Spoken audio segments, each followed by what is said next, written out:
Maybe you're tired of all the people where you live. I get you. I really do.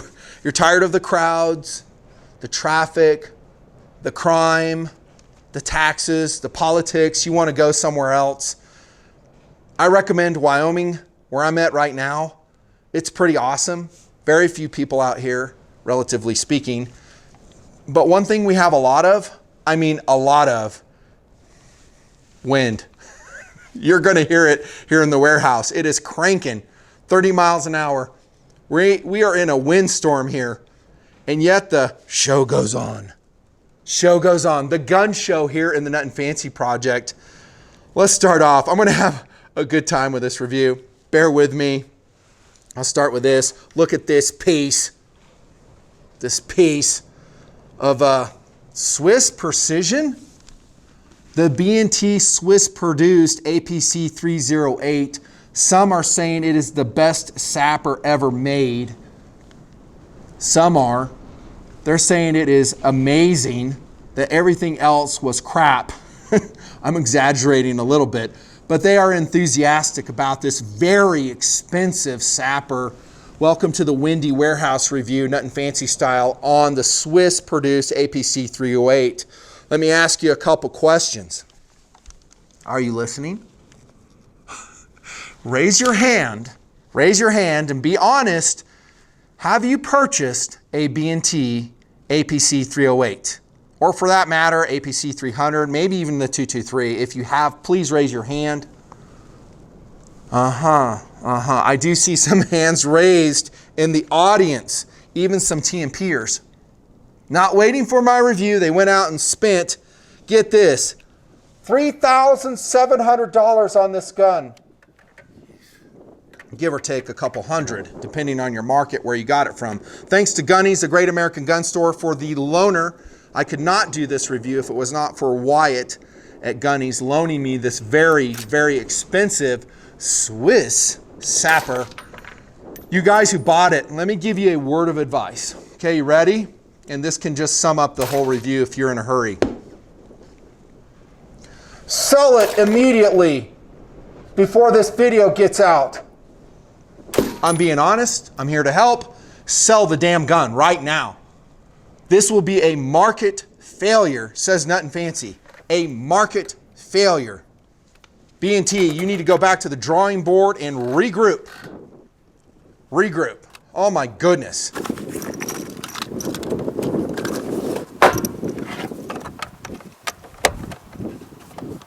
This thing's shooting like crap.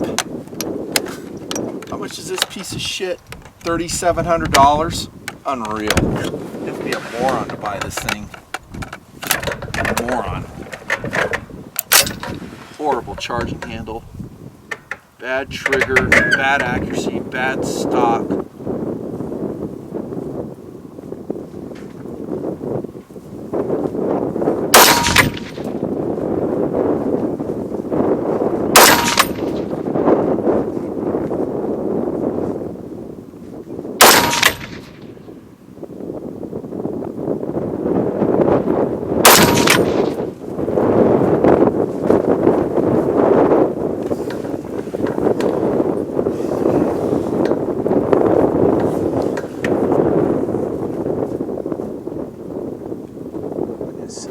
And yet there's voices out there touting this as the end-all, be-all SAPR, semi-automatic precision rifle of the world.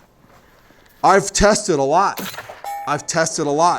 Some competitive options to this are the excellent H&K MR762, if I'm remembering the name right. I think I am.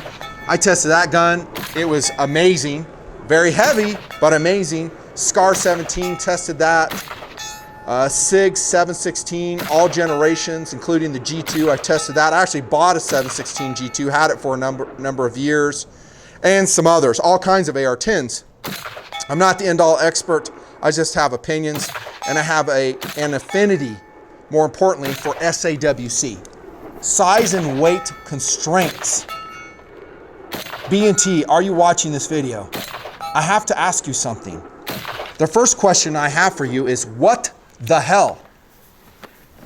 Have you not paid attention to trends in the firearms, the tactical firearms community?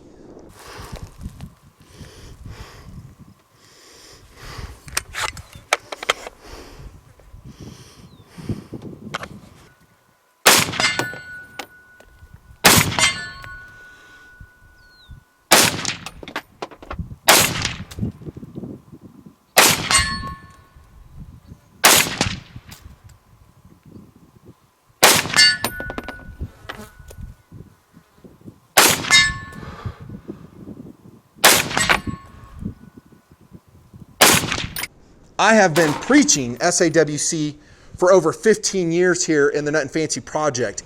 This gun, as it's outfitted with a relatively lightweight scope and relatively lightweight rings, I think those are PRIs, I could be wrong. This thing weighs 11 pounds, 12 ounces. B&T, when you skipped your workout at the gym and you still want to lift weights, that's the gun. It is stout, it is heavy. If everything else was awesome, okay, if everything else with the B&T APC308 was amazing, I would still say this: sell it quickly. It is too darn heavy. This whole gun is reminiscent of an early 2000s technology carbine, tactical carbine. In this case, a DMR gun, because this is the APC308 DMR, has an 18.9 inch barrel on it, long ass flash hider. I have no problem with that. It's very reminiscent, to be honest, from the Smith & Wesson M&P 10 flash hider. It looks almost identical. Horrible. Yeah, I mean, it's old fashioned. It's like they disregarded all the opinions, the trends, especially in the AR-15 and the AR-10 market. All you have to do is watch what guys are building. You guys. Well, not you guys who have purchased the B&T APC308. And by the way, while you're listening to me, you should open up another window and maybe list it for sale in Gunbroker. Or go to your local FFL. Support those dudes. Yeah, B&T on weight alone, holy cow, they got it so wrong. I was at Gunny's, the Great American Gun Store, Orem, Utah. Thanks again. They didn't pay me to say that, by the way. I just say it. And Wyatt said, he did this to me, as you guys do. At least my donors do all the time. They go, dude, the thing where he's trying to get my attention. He's super excited. He's like, you gotta test the B&T APC308. And I was like, I lifted it and I was like, oh my gosh. Oh my gosh, you guys, he goes, he knew I'd hate it. He goes, dude, it'll be a funny review. I know you're gonna hate this thing.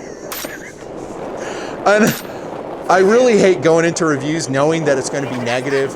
In a lot of ways, I feel like it's a waste of time, ammunition money, blah, blah, blah. But you guys know I just speak the truth. I'm unlike any other gun reviewer in the entire world. I'm a goofball for sure. I have a good time, I joke around. But in the end, you're gonna get a pretty independent voice and an opinion on the gun, as you will hear. On weight alone, this is a non-recommend, ending any drama to the review. Yeah, for weight alone, it's a non-recommend. Holy crap, I cannot believe how heavy it is. Naked, 10 pounds, 1 ounce for the DMR variation. I went on B&T's website tonight and I was clicking around, and they do have other versions of this. They have a 16-inch barreled version of it. It's going to be lighter weight, so let's give props to that. They're saying like 7.5 pounds, if I'm correct in that. I think even that gun, once you outfit it with anything, really, rings, optic, light, VG, and we'll get to this, a different rear stock, it's going to be heavier. And also on cost alone. Now, I put these electrical tapes on pretty much all the guns these days for your benefit and mine. So as the years go on, I go into post-production, I can just take a glance at a gun and know what it is as I look through the video. Not this one. I mean, this has a pretty unique shape. I would not confuse this with any other gun in this time frame. Now, if I was reviewing this, what was it, like 7 years ago when I did the MR762, might be a player, because this looks kind of similar to the H&K to me, and to the SCAR for that matter. And again, a lot of guys are calling this the Swiss SCAR. Anyways, I just ruined the entire review actually by telling you to sell it if you own it, and telling you that it's too heavy and way too expensive. For sure, there's guys out there that have went out and bought this $3,700 to, I don't know, $3,900 gun, and yet they don't have any money to be a donor in TMP. Like, I don't got money for that. I got to go out and buy my B&T APC308. Okay, dude, list it quickly. I am predicting this is going to be a market failure if it is not already. And I clicked around on the interweb a little bit after I got all my shooting done to just see what guys were saying. There were some very glowing reviews on this. I saw one kind of negative review on it, but not really. He was really pulling his punches. I don't pull punches here because I'm not beholden to anybody except my audience, particularly my donors. Be one and double check your payment method. Thank you. Long-term donors to the Nutnfancy project are the reason I keep working so hard. On we go to philosophy of use. Well, one philosophy of use would be this, that you want a Swiss-produced SAPR to take to the range to make your range rats jealous. That would be a POU, that you're shooting this at the range and guys will walk up to you and go, what's that? Oh, it's an APC308. Oh, dude, that's that really expensive one, isn't it? Yeah, it is. A lot of guys get off on that. You know, it's like a pride thing with them. They're like, yeah, I got a pretty cool gun. I definitely have something no one else has. Okay, that's a POU. I would consider this myself to be a range toy, but not for getting kudos from other dudes, but it's so darn heavy. I would never want to go afield with this. I would never want to do red skies with it. There's absolutely no way. It is a point defense SAS type gun. When you're just bunkered down and you really don't have to travel very far, or if you have vehicular support of some kind, like in the military. Like if you're just running in the APC, speaking of APC, or just some type of MRAP or something, you're bouncing out and using this gun, okay, gotcha. But then the rest of the POU is standard AR-10 stuff, hard hitting, longer distance, more ballistic efficiency in the 308 versus a 5.56 is what I'm talking about. Blah, blah, blah. It's all standard. On we go to features. I would really love this review to be 10 minutes because I hate this gun so much. I really do. I hate this gun. It is so awful. But Nutnfancy, it's got Swiss quality. That really doesn't mean anything to me. Don't get me wrong. I don't look at Swiss stuff and go, oh, Swiss stuff is crap. I'm wearing a Swiss watch, for crying out loud. A glycine Swiss-produced combat sub in 42 millimeters. I'll put a link below taking you to Ashford probably for a great price. This is an awesome watch. But I don't look at a Swiss watch and like, oh, I only have to wear a Swiss watch. Otherwise, you know, it's beneath me. I'm not that way. I'm a value guy like most of my audience members are. I want to maximize my money spent and get performance higher than the money that I paid for. And you're going to see why I'm so down on this gun as we go through the features and everything. Now, the fit and finish on this, mostly I look at it and go, yeah, it's fine. It's good. I never like to see this, though. I never like to see a monolithic receiver and handguard. I freaking hate it. I criticized it in the SCAR 16, the SCAR Heavy. I just don't like it. And the Robinson Arms XCR. This is one reason it's so heavy. That and the piston, short stroke piston. All this adds a lot of weight, a lot of rotational mass here. No, thank you.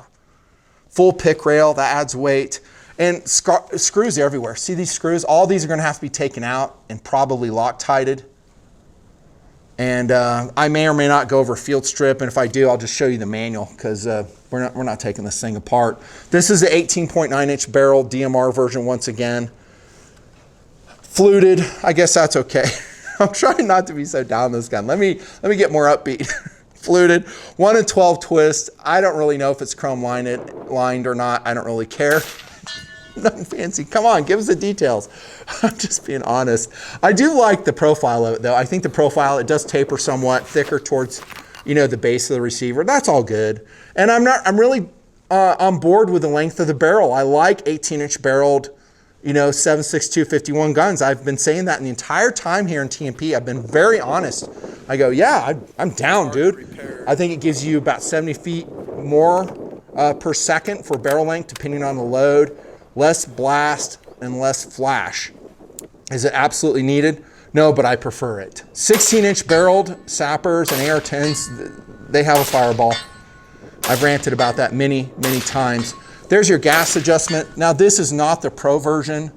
The Pro version, as I understand it, on the APC308 is going to have 3-position, but this is a 2-position. I just left it as it came out of box. It's a 1 millimeter aperture, and what is it, 1.25. What the hell? It says made in Taiwan? Jeez, didn't know that. 1.25 millimeter adjustment too. I read some complaints that guys were having trouble tuning this gun for suppressor use. that either it was undergassed or overgassed. I did not shoot it with a suppressor because I hated it so much. I'm just being honest. I couldn't bring myself to do it, to take the time and, you know, ding up Wyatt's gun, taking this flash suppressor off. I just didn't want to do it. The Pro has 3 positions. I'll roll in some imagery of that. That gives it more adjustability. The Pro actually is kind of a Gen 2 of this gun as I understand it, and it will have some better features than this one. And if I make a mistake, so sorry. Pick rail on the bottom, M-LOK slots on the side, plenty of ventilation and cooling. But yeah, it's a lot of metal. Let me be honest about that though. I mean, if we compare this against like a handguard on an AR-10 and just took it off, I did not do that, and then weighed it, would it be about the same? Would it be heavier? It might be a draw. And in some cases, this could be lighter. I still don't like monolithic builds, so I don't like them. Piston guns to me are for suppressor use mostly. What I have found, and have said this many times in my AR-10 SAPR reviews, is that a piston system sometimes struggle to keep up with a DI in accuracy. We're going to see how this one did. There are exceptions. I would say the SIG 716, especially the G2, is an exception. It shot extremely accurate. As I recall, the MR762 by H&K also. That was like a 1 MOA, sub MOA gun if you fed it the right ammunition. The charging handle on this thing is tiny. It looks like it comes off a damn pellet gun. I mean, it is embarrassing. And in this version, that is a reciprocating charging handle, bros. That's not good. Now, it is swappable from left to right. I didn't bother to do that. I probably should have because of this. I'm right-handed, and so when I'm charging with this charging handle, I am battering into my rings. You see this interference right here? Right here. So Sean the TMPer shot this, and he said the same thing. He's like, dude, I'm like smacking my hand. I was like, I know. It's one of the several issues of this gun. You can swap it over, I guess. As far as ambi controls go, not too bad. And, you know, ambidextrous safety, mag release, bolt release, it's all here on both sides of the receiver. Okay. That's good, but that charging handle is awful. It should be bigger, it should be more comfortable, especially since the charging force is rather high. The springs are stout, and you can see them here in the upper receiver. They're not easy to overcome. Maybe it's just because I'm some pussy. Quite possibly. This is just a tester scope. I busted the top cap. It's an old Nikon. I just throw it on tester guns. It's a great scope, but it just goes from one gun to another, so it's just riding on here for a while. I think some variations of the APC308, and for that matter, the 223 and 300 will have iron sights. This one did not come with any irons out of box, and I don't think Wyatt at Gunny's did anything to it. I don't think he took them off or anything. Piston driven though, for me, that's basically a suppressor gun. Some guys, when I first started TMP, they were really, really excited about pistons, saying it's going to change the entire tactical carbine market, SAPR market, because they're easier to clean, all the dirt's up front, you don't get all that heat in your bolt carrier group. And I defended DI. I was just like, no, DI is not going anywhere. It's amazing. It's awesome. I don't care if I have to clean the back. I have to clean it one way or another. Sure enough, DI has taken over the AR-15 world, and it's pretty much been that way for the last probably 10 years I've been doing the project. I hate this. The safety right here, it's 45 degrees. I've always said that. I don't like 45-degree safeties. I think they're stupid. You may love it, I love it. And another thing I don't like, since it's ambi, this is an interference right here. So as you're shooting, this can batter right here. There's guys that have gotten bloodied shooting the APC308 right here, just bloodied where that's coming back. One reason I always shoot with gloves, you see me with gloves all the time. One reason I'm wearing them in the review is so I'm not putting moisture all over the aluminum. But yeah, that's an interference right there, horrible. When I pull the trigger of this thing, I go, you know, the trigger in, like at the house, it seems good. You know, you pull it, you go, oh, that's not a bad trigger. And then you go in field and the trigger is total shit. You're gonna see it. I said that on the target. It's a flat bladed trigger. I really don't have a problem with that. I think this might be a different trigger than the guns first came out with, because it had a curved trigger and there were a lot of complaints about its two-stage, it was mushy, long reset. This pulls pretty decently in the warehouse here, but when I was shooting it, I hated it. It looks like it'd be a great trigger. I didn't like it. Keep in mind, every time I'm criticizing this gun, you know what I have in mind? The freaking price tag. as you should. So if I'm spending this amount of money on a gun, which by the way, that's a really good price from Gunnies, but if I'm spending that, everything should be absolute perfection.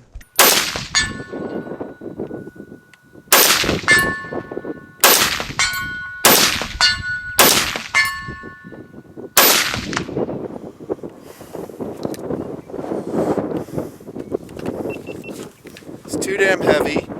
It recoils too much. The trigger's only so-so. It's too damn expensive, and it's not accurate enough. I hate it. There should be no problems with a gun. It should just give me a smile right off the bat. I got a moth here I might have to kill. Come here to land, dude. I will kill you. Sorry. Nutnfancy, put the gun down and kill that moth. Okay, this is a Magpul pistol grip, fantastic, no issues. You know I love Magpul products. The trigger guard has plenty of room in it. Here's the bottom of the mag well, if you're interested. A little bit of funneling going down there. I think the materials used, at least from what we've seen so far, are pretty darn good. I don't have a problem with them. One thing I do have a huge problem with is this right here. This stock. This stock is so horrible. Got him. See ya, buddy. Sorry. This stock is horrible. It seems like a shop meat quality ACR ripoff. Look at the flex, dudes. So this is a $3,700 gun, and I don't even have an extended. Let me extend it a little bit here. I couldn't believe the stock. Look at this. Can you even see it? Look at the flex. This is a DMR, designated marksman rifle, and this is the stock they put on it. Now, once again, there might be some guys and defenders of the gun, and they're typing out furiously, yeah, but replacing the stock is so easy, Nutnfancy. I can't believe you're sinking the gun for that. I'm not sinking it just for the stock. I'm saying it's just part of the problem. And it is so bad. The stock, I wish I could give you the full Monty here. Maybe in field I filmed it. I thought I did, but it is totally flexing. It seems like it came off an airsoft gun, like a really bad airsoft gun. The adjustability is very scar-like, so it is very limited. Okay, it folds, and with the DMR, you're still looking at a 40-inch overall package length. The cheek rest is fine, very scar-like. We got a rubber butt pad right here. You got a spring cup here, or a cup for your sling if you want it. And that's features, all that I'm really interested about going over. Let me do this, though. To be fair, I'm going to roll in some imagery of the takedown, which I don't think is that super simple. It seemed to me that the scar was a little bit easier than this, but there's a lot to it. Yeah, you can see it as I scroll through the pages quickly. Check out and see if that's something you'd want to do. You know, really my reference is an AR-10, AR-15. If it's harder than that, I think all of us at this point, we're just like going, why? Why make it harder? You know, some companies are just striving to be different, but there's a lot of love for B&T, and a lot of guys consider B&T to be, you know, mil spec. You know, since the APC9 sub gun was adopted, they're like, oh man, B&T is it. I remain thoroughly unimpressed with this advanced police carbine. That's what APC stands for, I guess. Yeah, thoroughly unimpressed. How did it shoot? Well, good things first. I don't remember any stoppages whatsoever on the APC308. Sean and I shot it plenty enough.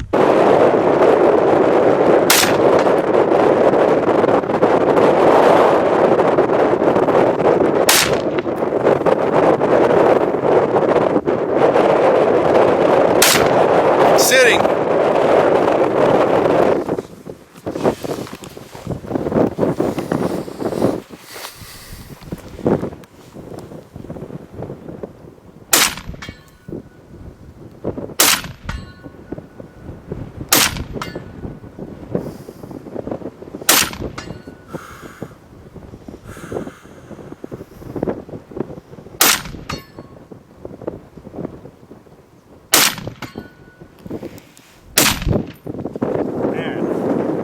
That's a beast. It's breakdown and everything. I don't know. It's a heavy gun. Yeah, it It is. is really heavy. biggest thing that comes to mind is it's kind of heavy and it still kicks. So I don't know. It needs. It has a lot of recoil, doesn't it? With that piston going back and forth. Yeah. It's got a lot of push. It does. I really don't like this stock back here. It's total crap. That is a lot of play. $3,700, and that's the stock you get with it. It's like worse than a Tapco stock. Yeah. So it's worse than an Archangel stock. That just seems like a very high price to pay for something that is heavier, bulkier, and not as sturdy as, you know, like a good AR-10. Yeah. Palmetto M&P 10. Yeah. Wow, I don't get it, dude. No. I don't get it. Yeah, I'd take an AR-10 over this for sure. Yeah. Because, I mean, you can buy 2 of those for this price. Correct. So. And we weren't enjoying it, and that does factor into how many rounds I end up shooting through it, because if it becomes laborious and we're just like chugging along and we got 5 other guns to get to, we're just like, do we have our data? That's the big question. Do we have fair data to give a good representation of the gun? If the answer is yes, we quit shooting it. That's what we did with this. It's just like, okay, we're done. But it was reliable. Even with steel ammo, it was reliable. I did have a quantity of Wolf 308, and it shot it just fine. So that's good. It was very reliable. Downside, the shooting dynamic of this thing is monstrous. It is high recoil, high impulse with a bad trigger. You got a lot of rotational mass here with the piston, the reciprocating charging handle. Again, the Pro version does away with the recip charging handle, so you don't have to worry about that, to be fair. But I didn't enjoy it. I thought the push on it was substantial. I thought most of my AR-10s that I shoot are way better than this in their shooting dynamic, and I actually enjoy them a lot better.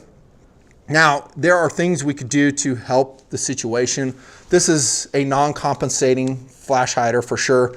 I could put something on there, a compensator, kind of like a battle comp, and it would do a lot better. I get it. But again, remember the price. Right? Remember the price. Accuracy. Well, shitty. Amazingly. And I took it on 2 outings. That's where I killed that moth, by the way. He's got his body stain there. I took it on 2 outings. This is SMB 150, SMB, Cellar and Bellet. Now, you may say, well, that's crappy ammo. Cellar and Bellet FMJ actually is really good ammo. With a gun that shoots well, it'll shoot into MOA, mostly 1.5. And then we get some Gecko 165 grain match. That's a good group right there. Better group. Atomic 168, that's half MOA ammo. It didn't shoot that too good. There's some of that Gecko match. That's a decent group. Federal 150 soft point, horrible. That's a load out of a lot of guns that will shoot an inch, inch and a half. Federal 150 FMJ, that American Eagle stuff, it's not impressive. It's pretty crappy. I would consider the accuracy for this price level to be shockingly bad. Now, let me be honest. I said I took it on 2 outings. I did. I didn't enjoy shooting the gun. I didn't. But if I spent more time with the gun, I think I could probably represent it better. But why? Horrible. I mean, it should easily sling that 150 grain Federal load into 1.5 inches, and it didn't. Contrast that against like the SIG 716 G1, G2. If I remember right, those are easily 1.5 inches. The MR762, I shouldn't say easily on any of them, but I was able to get very impressive groups with those SAPRs.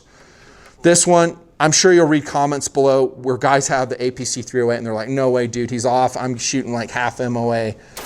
Okay, I'm just giving you the data, and it was unimpressive. You shouldn't have to work really hard to shoot an accurate rifle. Let me say that again. You shouldn't have to work really hard to shoot an inherently accurate rifle. And I really mean that, because I'm a decent bench rush shooter. I can get accuracy out of a gun. And by the way, I was on a wooden bench. So that wasn't on a polymer table in the desert. It's on a wooden bench. So it had every opportunity. I didn't mark down that it was windy here, so it wasn't. I said all good trigger pulls, awful stock, trigger down arrow, charging handle down arrow, what the hell, question mark, $3,800. There's your review on it. You better sell it. I'm being dead serious. Competitive options, I've mentioned them all along. Heck, you could go out and get a POF, what is it, the Rogue or the Revolution. Any of their 308 platforms would blow this thing away.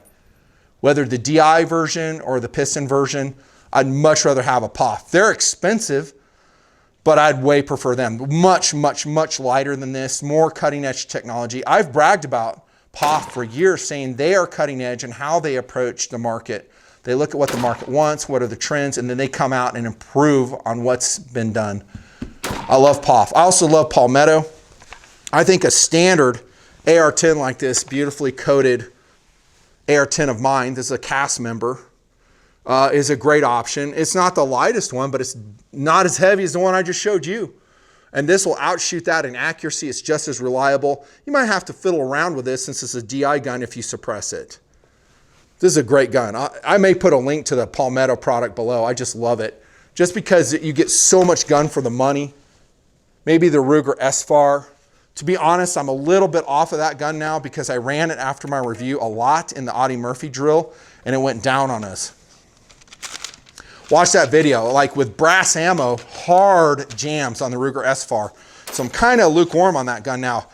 We had it during the testing phase. And it did happen a couple times, then I gave it the benefit of the doubt, and then the problem came back with a fully lubricated and broken in gun. No thank you. SIG Spear 6.8, I may get one of those and review it. That's a whole different discussion, that caliber that they chose. Oh my gosh, I'm not on it at all. The PSA Saber, maybe I get one of those. There's a lot of other options besides this. Swiss made? Yeah, okay, so what? I'm not impressed. It's just, for all the reasons indicated, it's a non-recommend this gun is. It did work with all the magazines that I tried, by the way. Some guys complained about it. I didn't see a problem with it at all. But damn son, 12 pound, $3,700, moderately accurate, batters your hand, weird ergonomics. Why? Why? Just to be different? No. If you want to be different, be a TMP donor. I get like 0.5% donating to me from my subscribers, and join Patreon. They are the reason that I do, well, everything I do, because they provide all the money for things you see, gas, food, few bucks in my pocket. Thank you so much. At the very least, please subscribe, hit the notification bell so you can hear my next rant. And if you own this gun, put it up for sale immediately before the value drops. I'm being dead serious. Nutnfancy, bye.